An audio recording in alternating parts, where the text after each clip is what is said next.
안녕하세요. 벌써 마지막 강의가 되겠습니다. 쉽게 읽는 기독교 강요 10강 예수 그리스도를 오늘 함께 하시겠습니다.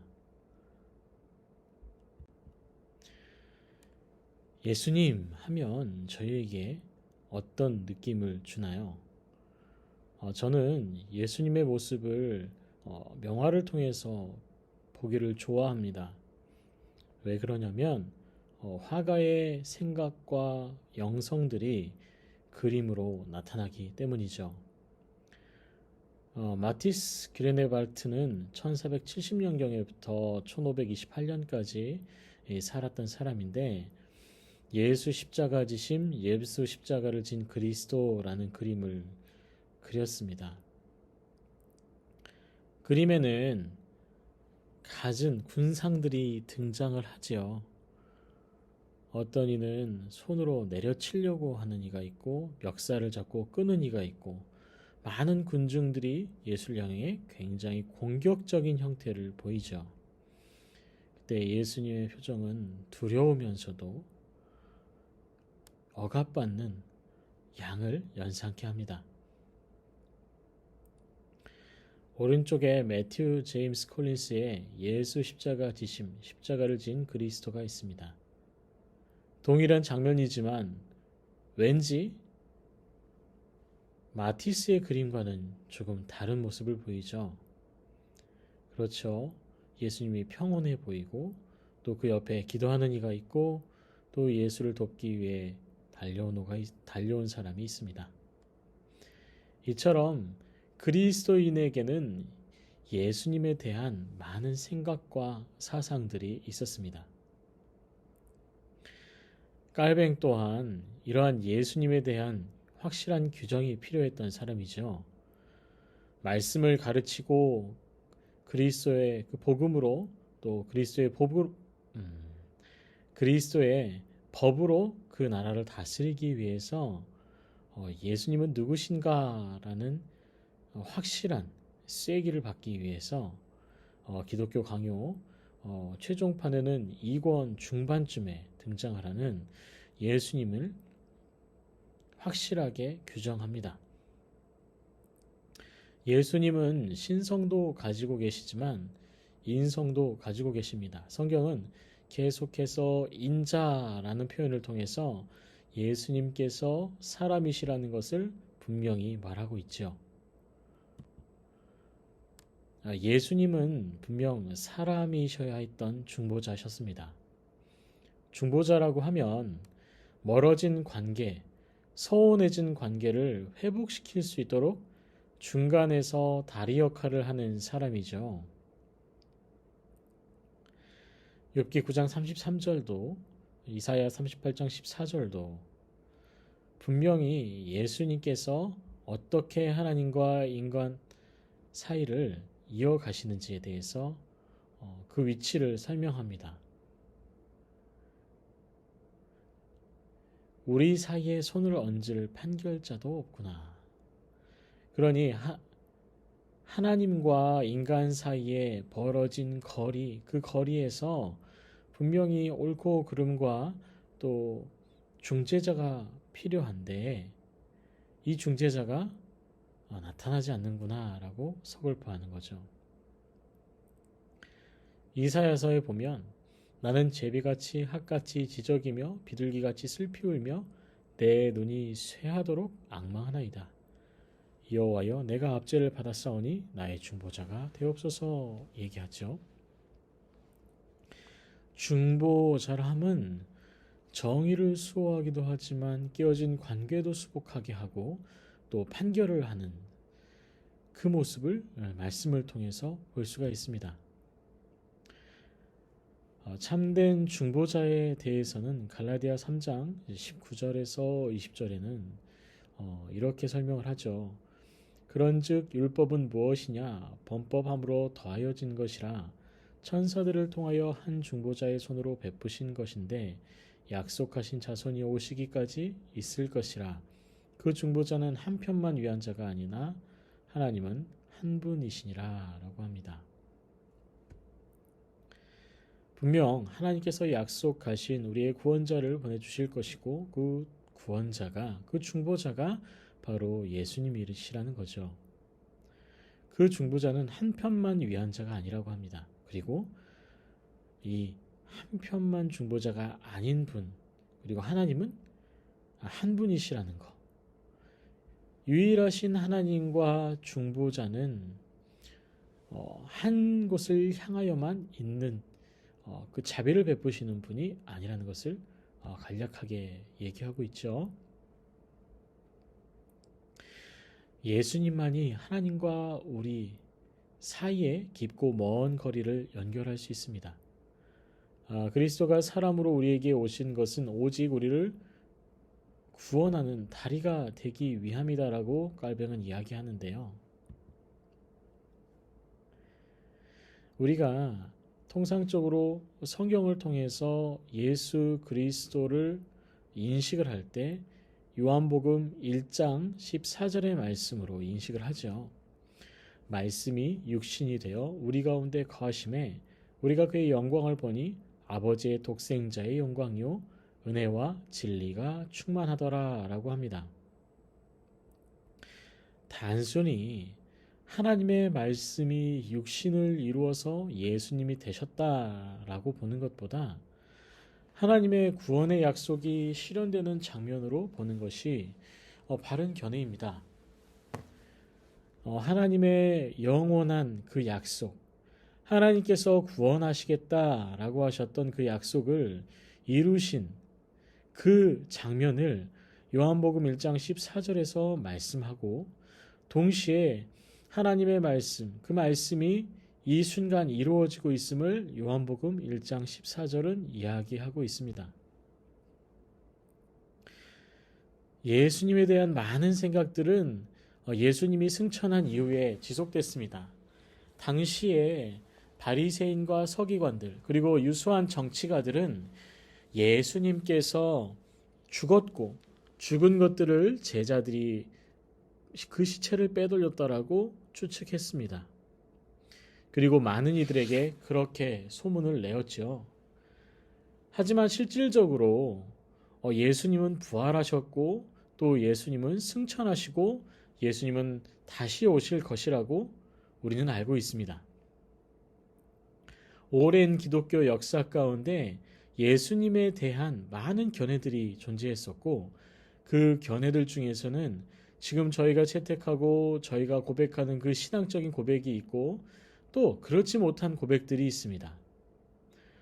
오늘 소개해드릴 이 이단 사상은 오시안더입니다. 오시안더는 루터란 계열의 신비주의자인데요. 당시에 깔뱅이 살던 시대에도 있었던 사람이고 이를 칼뱅이 자신의 기독교 강요 3권에서 신랄하게 비판하기도 했죠. 이 오시안더는 아담이 죄를 짓지 않았어도 예수님은 사람이 되셨을 것이다 라고 얘기한 사람입니다.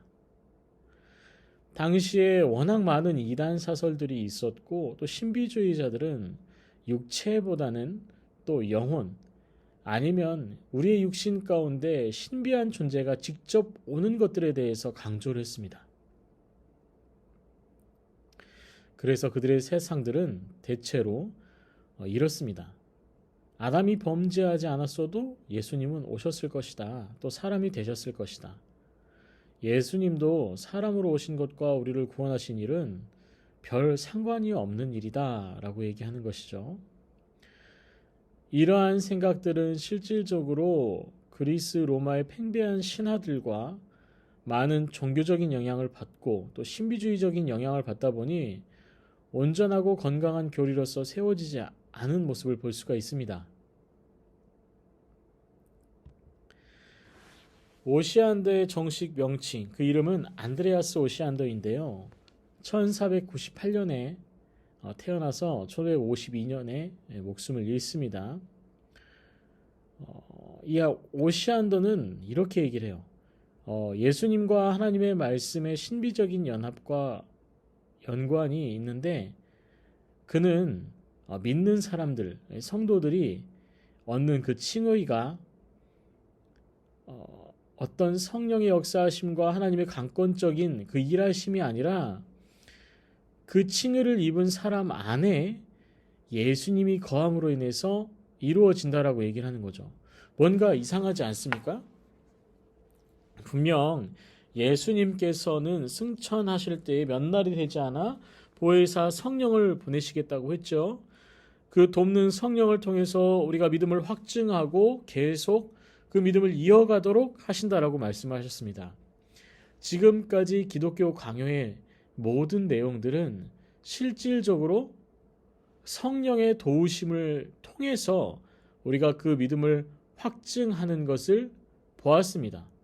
그리고 그렇게 하나님께서 역사하고 계시다는 것도 우리는 쉽게 읽는 이 기독교 강요 시간을 통하여서 잘 알게 되었죠. 모든 사역은 성부, 성자, 성령의 연합 사역이신데 이 오시안더 같은 경우는 이게 그냥 예수님의 단독 사역이라고 주장을 하기도 하죠. 어렵게 말하면 삼위일체론을 얘기하는 것이 아니라 단성론을 이야기하는 거예요.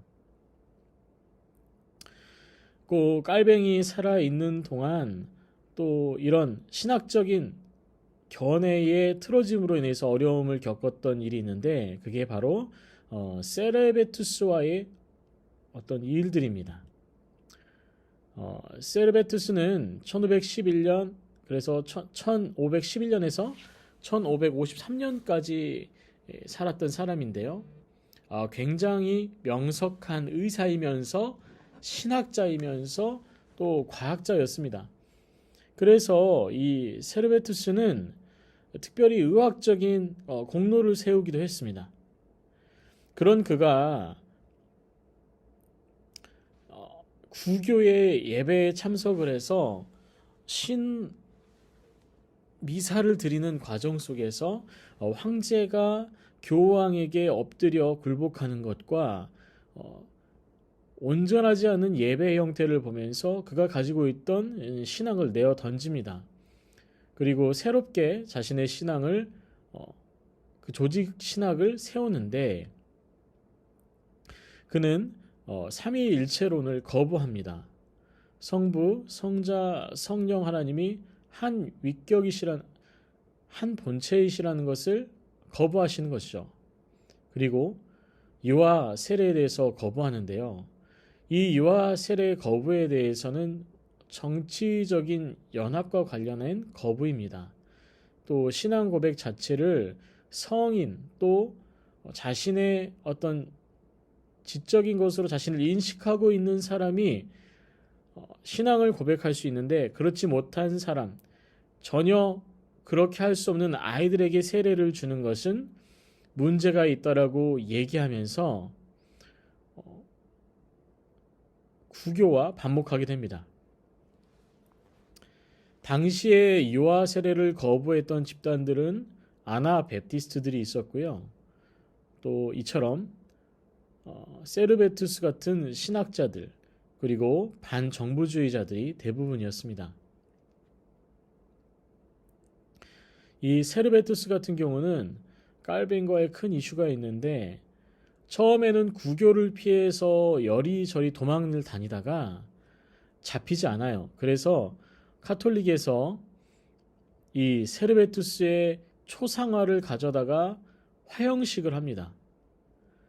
이게 어떤 의미냐면 어떻게든 잡아야 되겠는데 잡히지 않으니까 대외적으로 적의를 드러내고 이 문제를 해결하려고 하는 카톨릭의 적극적인 의사가 반영된 퍼포먼스였던 것이죠. 이후에 세르베투스는 이곳저곳을 도망 다니다가 제네바에서 체포됩니다. 그런데 이 세르베투스가 가지고 있던 삼위일체 거부는 당시에 제네바에 있는 성경 교육 또 이 기독교 강요를 통해서 말하고 있는 하나님에 대한 고백이 다른 것이었죠. 그래서 그 안에서 재판을 열게 되는데 당시에 이 제네바의 스승이요 또 책사였던 깔뱅에게 이 사람의 생명을 거두는 것은 너무도 가혹했죠. 그래서 어떻게 해서든지 간에 이 생명을 살리려는 노력을 했는데 결국에는 칼뱅의 반대파들이 이 세르베투스를 죽이면서 깔뱅의 인성과 어떤 종교 개혁자로서의 인성을 깎아내리기 위해서 화형을 행하자고 단합을 합니다. 그래서 결국 세르베투스는 화형을 당하게 되고 깔뱅은 평생 동안 이 일로 고민하고 또 사죄하였다고 하더군요. 이 세르베투스 같은 경우는 그 불타 죽으면서 이렇게 고백을 했다고 해요. 영원하신 하나님의 아들 예수여 저에게 자비를 베푸소서. 신앙은 가지고 있지만 올바른 신학을 가지고 있지 않으면 그 믿음을 온전히 살아갈 수 없습니다. 또 온전한 고백 가운데 나아갈 수 없는 것이죠. 많은 이들이 지성을 가지고 성경을 탐구하고 지성을 가지고 또 하나님의 하신 일들을 추적했습니다. 그런데 몇몇은 그 빛나는 지성으로 하나님은 살아계시구나 라고 인정하는 사람이 있고, 어떤 이들은 아니다, 내가 받아들일 건 받아들이고 받아들이지 못할 건 받아들이지 않아야겠다라고 고백하는 이들이 있습니다. 왜 이런 이야기를 할까요? 예수님은 기독교의 핵심이라고 할 수 있습니다. 대속으로 인하여서 우리가 하나님과의 막힌 그 장막을 찢으시고 우리를 하나님과 관계 회복하도록 하셨던 예수님. 그 예수님은 온전히 삼위 하나님이시면서 인성을 가진 인간 예수이십니다. 성경에서는 예수 그리스도를 이렇게 말하고 있죠. 히브리서 9장 28절의 말씀인데요. 이와 같이 그리스도도 많은 사람의 죄를 담당하시려고 단번에 들이신 바 되셨고 구원에 이르게 하시기 위하여 죄와 상관없이 자기를 바라는 자들에게 두 번째 나타나시리라 라고 하고 있습니다.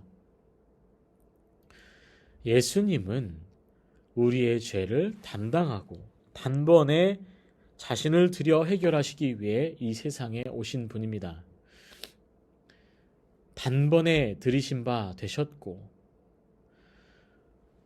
이 엄청난 일을 할 수 있는 사람은 없습니다. 실은 아담의 그 죄 가운데, 그 유전 가운데 살아왔던 인간은 어떤 일을 또 단번에 이 어마어마한 죄가를 치를 수가 없습니다. 그런데 예수님은 하나님이시면서 사람이신 그 특수성을 이용하시는데, 그것이 단번에 생명을 끊으심으로 그 죄를, 그리고 다시 부활하심으로 그 죽음을 뚫고 나오시기 위해서 이렇게 미리 하나님은 독자이신 예수 그리스도를 준비하셨고, 예수 그리스도는 인간이시고 또 하나님이시므로 또 이 일을 해낼 수가 있었다는 것이죠.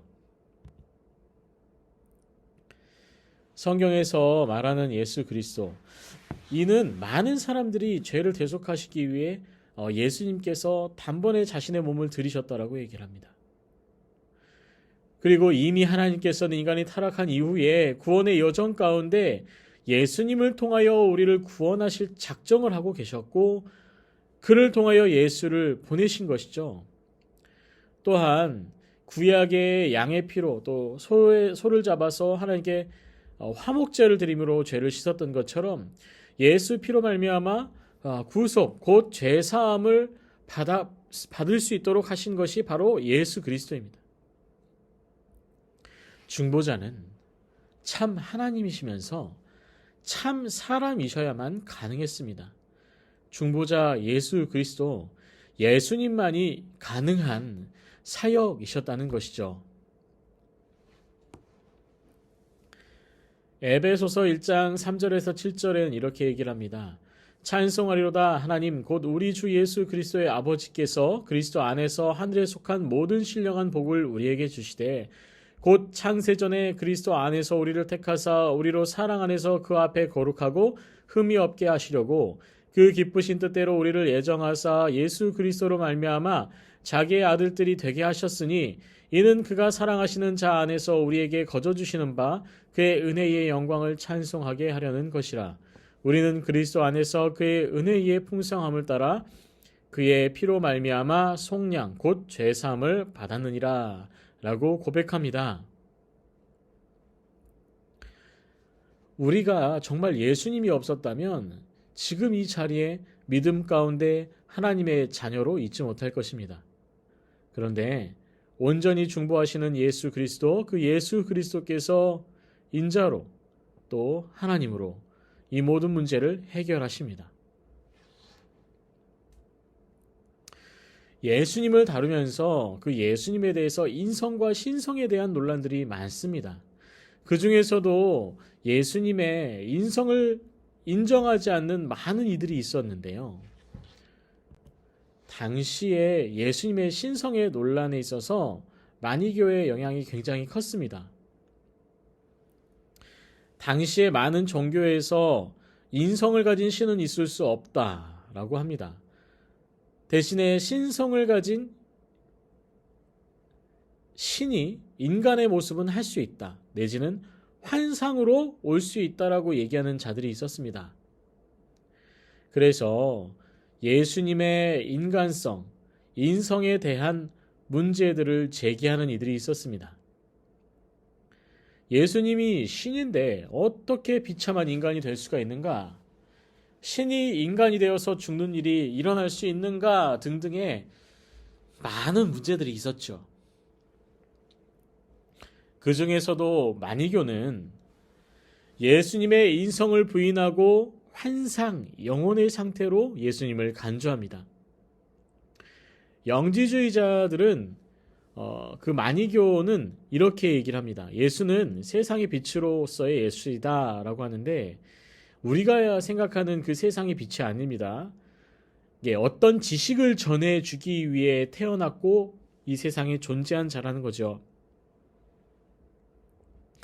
여기서 말하는 메시아로서의 예수는 이전까지 태어나서 자라는 과정에는 메시아로서의 예수가 아니었다가 세례 요한으로부터 세례를 받아서 진짜 메시아 예수가 되었다라고 하는 견해입니다. 그런데 이것이 잘못된 이유는 하나님께서 이미 창세 전에 예수님을 하나님의 사역 가운데 보내시고 우리를 구원하실 걸 계획하고 계셨기 때문에 태어날 때부터의 메시아로서 인정이 되는 겁니다. 그런데 만이교도들과 영지주의자들은 세례라는 특별한 의식 이후에 메시아로서의 역할을 했다라고 인정하는 것이라 우리의 어떤 교리와 신앙과는 다른 것이죠.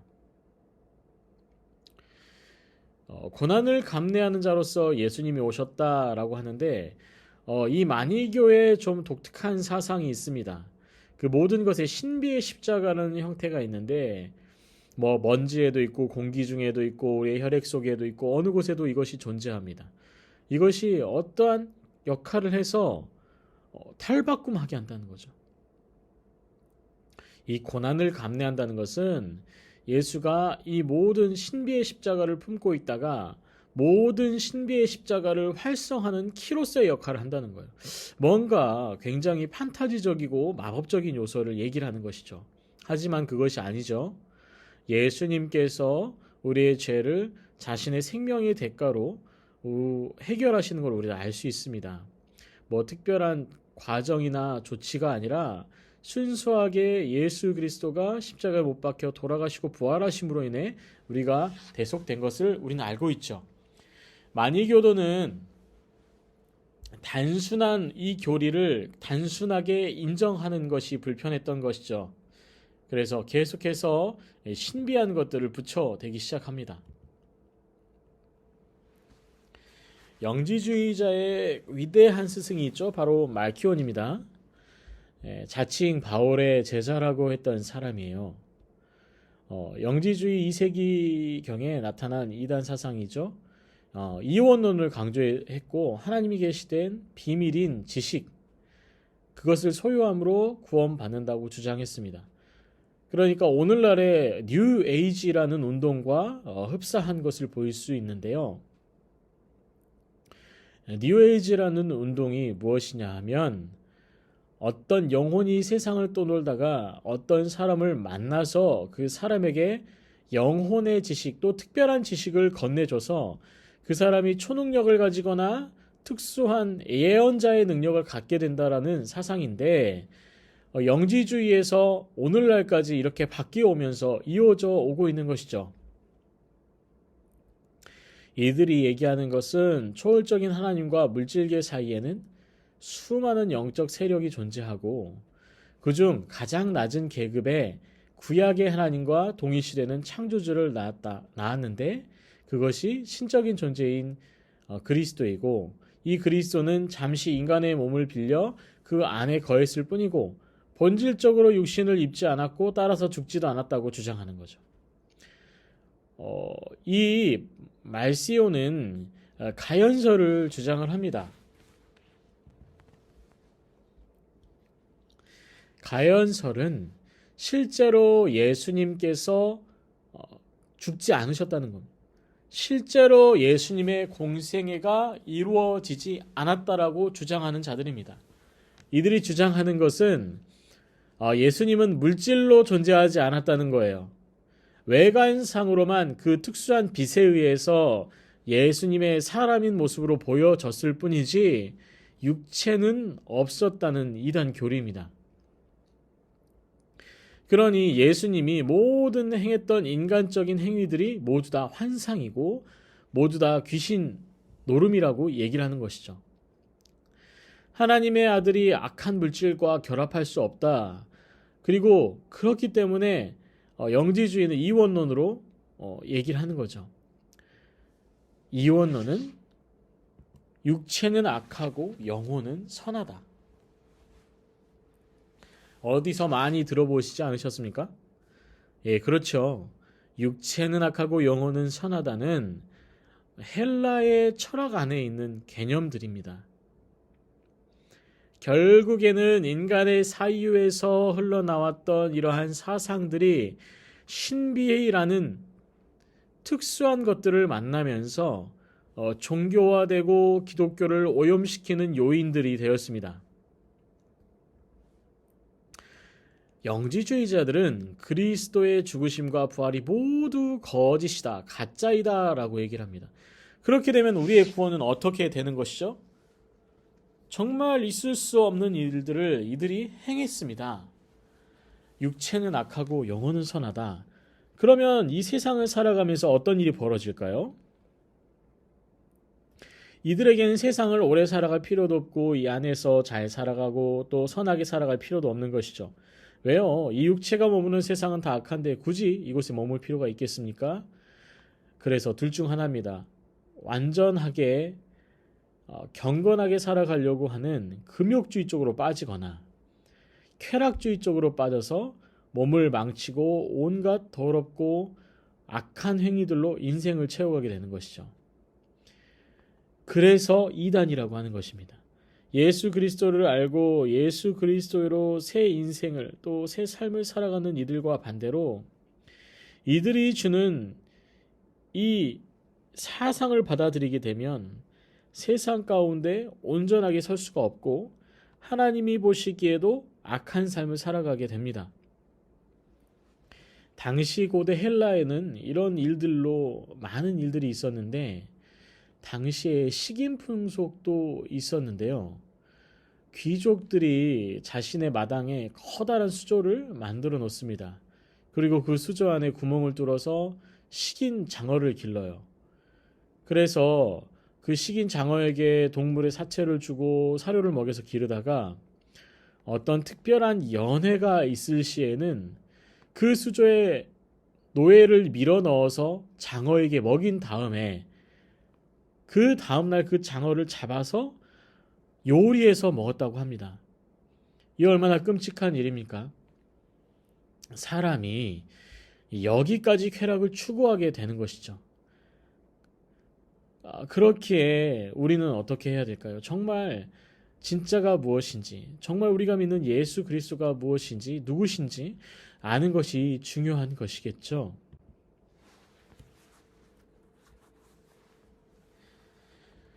성경은 지속해서 예수님이 이런 분이다라고 얘기를 합니다. 분명 예수님은 사람의 몸을 입으셨고 그 몸으로 저희에게 오셨다라고 명확히 말씀합니다. 그리고 예수님은 혈과 육이 있는 분이라는 것도 확실하고, 또 우리를 형제라 부르시는 사람인 하나님, 그 예수 그리스도라는 것을 우리에게 분명히 얘기하고 있습니다. 예수님이 사람이 아니시면 어떻게 될까요? 많은 사람들은 좀 혼재한 사상들을 가지고 있습니다. 예수님이 하나님이시면서 인간이라는 것이 가능한가? 그런데 우리는 믿음으로 이것을, 또 성령의 확증으로 이것을 받아들여야 됩니다. 예수님은 사람으로서 이 세상에 오셨지만 그 사람의 속성을 해치지 않고 하나님의 말씀의 육신이 되신 것이라는 걸 우리가 알아야 됩니다. 그러니까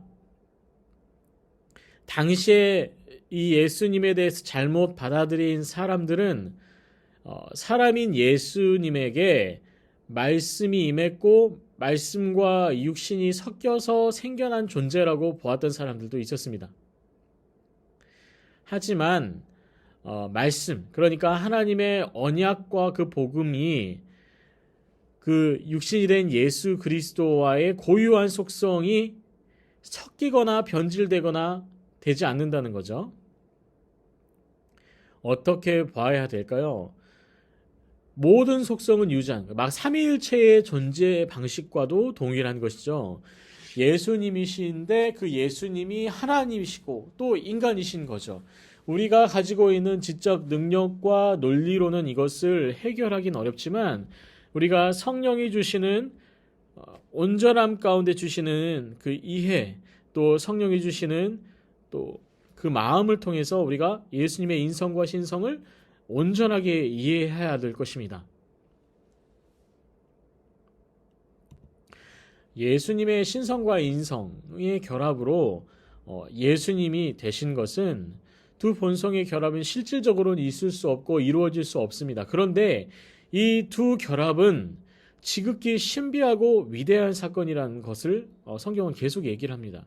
그런데 이것이 가능하게 된 것이 무엇이냐, 왜 가능하게 되었느냐를 보면 하나님께서 그렇게 하시고자 이미 계획하시고 계셨기 때문이고, 성부, 성자, 성령 하나님께서 이 사역을 함께 이루어 가셨기 때문에 가능한 것이죠.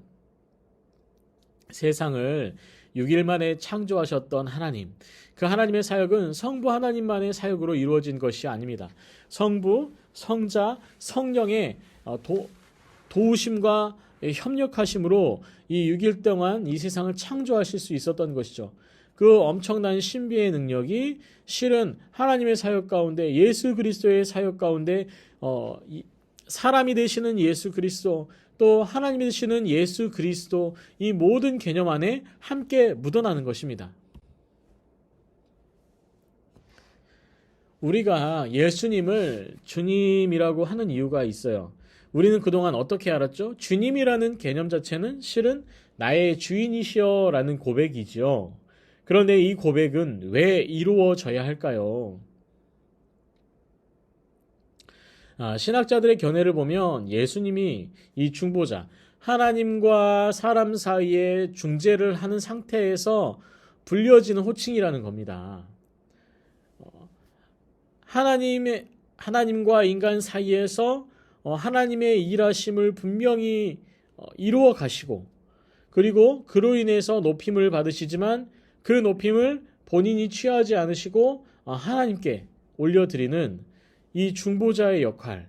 그런데 이 재림의 때 다시 예수님께서 심판자로 이 세상에 오실 때에는 다시 이 성부 하나님께 이 주인, 주님이라는 단어를 반납하시고 새롭게 하나님의 사역을 이루신다라고 말씀하고 있는 견해들이 있습니다.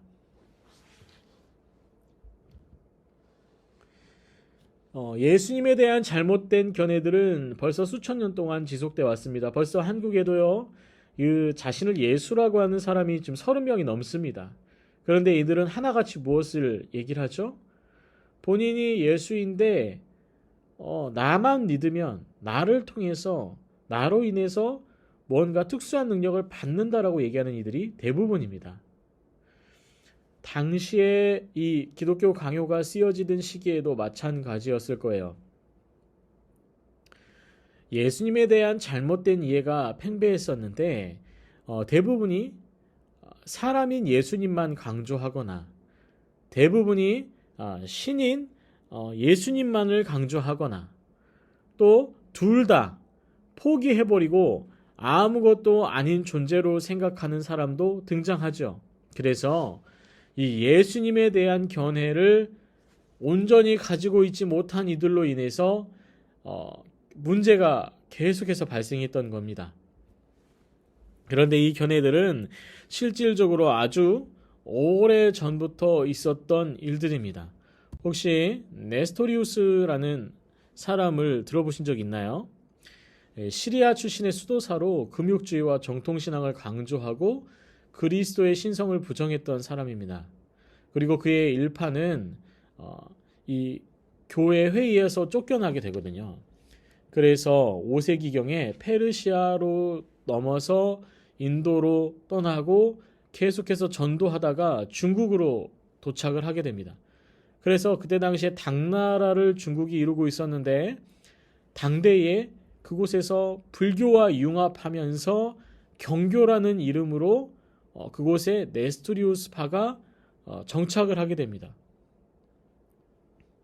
엄연히 기독교인데 기독교이면서 독특한 문화를 가진 이 네스토리우스가 당시의 중국의 당나라의 경교로 세워지게 되죠. 당시의 기록들이 재밌게도 그 경주에 가보면 속초에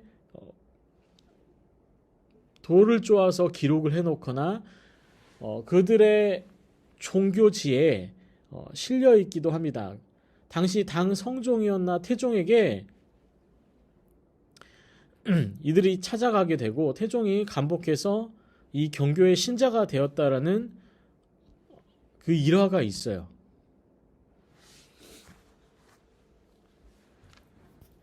우리가 말하는 또 성경이 말하는 그리스도, 과연 그 그리스도 예수는 어떤 분일까요? 예수님은 우주가 창조되기 이전에도 하나님의 아들이셨습니다. 그리고 예수님은 완전한 사람이고 완전한 하나님이십니다. 믿으시나요? 믿음이 가십니까? 네, 이 예수님께는 세 가지 직책이 주어지게 됩니다. 원래 이 그리스도라는 크리스토스라는 이 단어는 기름을 부었다라는 묘사입니다. 그러니까 예수 그리스도라고 하면은 기름 부음 받은 예수님이라는 고백이 되는데요. 자, 구약에는 이 기름 부음을 받는 직책이 세 가지가 있습니다. 뭐냐면 선지자, 왕, 그리고 제사장이죠. 예수님은 이 선지자, 왕, 제사장으로서의 직분을 감당하셨습니다. 왜 예수님은 선지자로서의 그 직책을 감당하셨을까요? 선지자들이 하는 것이 무엇이죠? 그렇죠. 아름다운 하나님의 복음을, 하나님의 소식을, 하나님의 주시는 경고를 사람들에게 알리는 자가 선지자입니다. 그리고 먼 훗날에 있을 일들 또는 하나님께서 하실 일들에 대한 예언을 하는 자가 선지자죠. 또한 모든 사역 가운데 성령의 권능, 성령의 일하심이 있습니다. 자, 예수님의 공생애 가운데 예수님께서 이루었던 사역들을 보게 되면 모두가 어떻습니까? 예수님께서 성령으로 그 병을 고치고 또 성령으로 말씀을 전하고 또 성령으로 죽은 자를 살리는 것을 볼 수가 있습니다. 그리고 예수님께서 떠나신 이후에 승천하신 이후에도 성령 하나님께서 남아서 성령의 역사를 계속 이어가는 것을 볼 수가 있어요. 예수님은 선지자로서 이 세상에 구원을 가져오시고 하나님의 말씀을 전파하시고 또 많은 이들에게 모든 사역의 성령의 권능으로 그들에게 다가가시면서 이 선지자적 사역을 이루시고 행하셨습니다. 또 예수님은 왕의 직책을 가지고 계셨는데요. 예수님은 예언자, 왕, 제사장의 역할 중에 왕의 역할을 하면서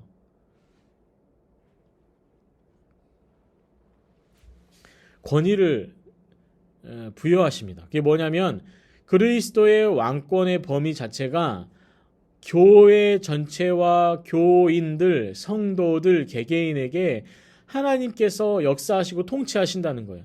이 세상을 만드신 하나님께서 이 세상을 섭리하시고 다스리는 것처럼 왕이신 하나님께서는 우리를 그렇게 다스린다는 겁니다. 이 왕으로서의 예수 그리스도는 평생 십자가를 지고 싸워야 하는 길에 우리의 힘이 되어주시고 또 능력이 되어주십니다. 우리가 혼자 싸움에서 이길 수 있을까요? 지혜롭고 간악하고 힘이 센 그 사탄의 세력과 전쟁을 해나가며 이겨내기 위해서는 우리 가운데 분명히 이 왕이신 예수 그리스도의 힘과 권위가 필요합니다. 예수님께서는 왕으로서 우리의 삶을 바라보고 계시고 우리를 지원하고 계시고 우리를 보호하고 계십니다.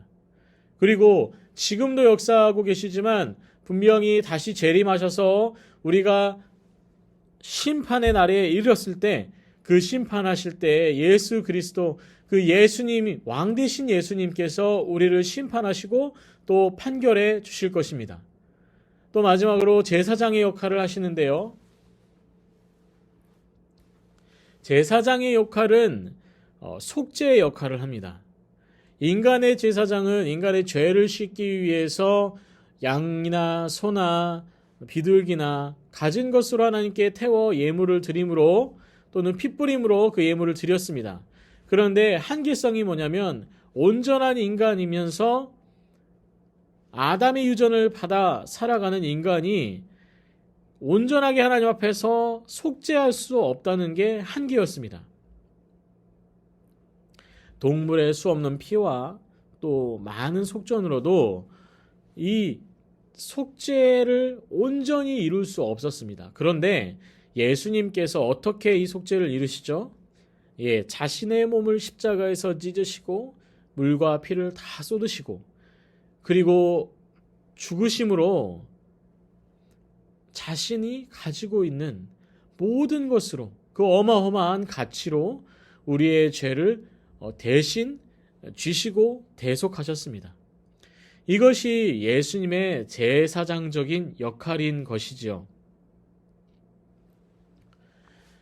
오늘 아주 짧게 예수님에 관해서 말씀을 나눴습니다. 물론 예수님 하면 정말 많은 이야기들을 할 수 있을 것입니다. 역사, 이단, 예수님의 어원, 예수님께서 하신 사역들, 예수님께서 행하신 일들, 또 성령과의 연결성, 또 함께 하시는 역동성, 다양한 얘기를 할 수 있겠지만 깔뱅은 기독교 강요를 통해서 제사장, 왕, 선지자, 예수님의 인간 되심, 또 예수님의 한계를 뛰어넘는 그 사역들, 그리고 끊임없이 하나님의 언약을 이루어 가시는 예수님의 사역에 대해서 얘기를 했습니다. 그런데 그 과정 속에서 깔뱅의 이러한 견해를 맞닥뜨렸던 이단들을 좀 얘기를 했었고요. 그렇게 저희가 어떻게 보면 가장 이 교회 안에 그리스도인들이라 하는 우리가 따르는 예수님에 대해서 이 기독교 강요에서 마지막으로 다루면서 최종적으로 오늘 이 강의를 종료하려고 하는데요. 자, 우리에게 다가오신 예수님은 과연 어떤 분이십니까? 지금 현장에서 함께하지 못하고 비록 이렇게 온라인으로 또 영상으로 함께하고 있지만 오늘 이 강의가 끝나고도 깊게 예수님을 묵상하시고 또 예수님께서 나에게 행하셨던 일, 또 나의 신앙 가운데 정말 온전히 예수 그리스도를 그리고 있는지, 정말 예수님을 나의 삶으로 살아가고 있는지 고민해 보셨으면 좋겠습니다. 오랜 시간 동안 쉽게 읽는 기독교 강요 함께 해주셔서 감사합니다. 계신 곳에서 계속 응원해 주시고, 그리고 사도신경과 주기도문은 부록 영상으로 다시 올리고 단톡방에 공지해 드리도록 하겠습니다. 감사합니다. 그동안 고생 많으셨습니다.